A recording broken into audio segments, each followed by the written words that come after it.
Nous restons sur le plan social. Plus une seule pluie n'arrive sans faire des malheureux dans la commune d'Ovendo, le cas du quartier Alenakiri. La population doit à chaque fois faire face aux inondations causées, selon les habitants de ce quartier, par le rétrécissement d'un bassin versant. Reportage.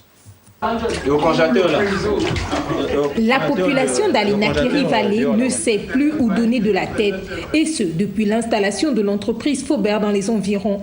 Plus rien ne va, et surtout en période de pluie. La dernière, en date, ne l'a pas épargnée. Au niveau d'ici là, vous pouvez constater vous-même, l'eau est rentrée dans la maison. On a essayé de... C'est même pas là, c'est en haut. C'est compliqué, c'est compliqué. Comme vous voyez, tout était inondé ici. On n'a jamais vécu ça. Depuis qu'on est dans le quartier, ça fait 10 ans, on n'a jamais vécu ça. Ils ont rétréci le nid de la rivière et aujourd'hui, c'est difficil pour nous. Mais là, vous voyez comment les pauvres, vraiment, nous sommes connus par l'État gabonais. Le nid de la rivière, rétréci, est à l'origine de tous les désagréments qui suscitent l'ire de la population, ajouté à un interlocuteur sourd. La situation est grave, les gens dorment mal. Ce n'est pas d'aujourd'hui.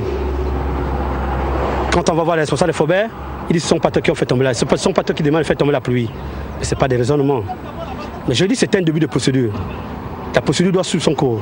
On doit saisir le ministre de l'Habitat, on doit saisir le ministre de TP, on doit saisir le ministre de l'Environnement, on doit saisir le Premier ministre pour s'interroger sur le comportement de Faubert. Les pseudo-initiatives de Faubert, qui ne résoudront rien, font grogner.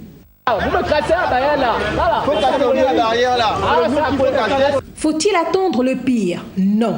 Le collectif a alors saisi officiellement par courrier le 4 février dernier le chef du gouvernement, présentant les faits, dénonçant le mépris par l'entreprise des dispositions des articles 34 à 37 de la loi fixant les règles générales de l'urbanisme en République gabonaise, y ajoutant photos et copies du constat d'huissier ainsi que la liste des sinistrés qui attendent un dédommagement et la remise en état de l'emprise du bassin versant de Bonzi.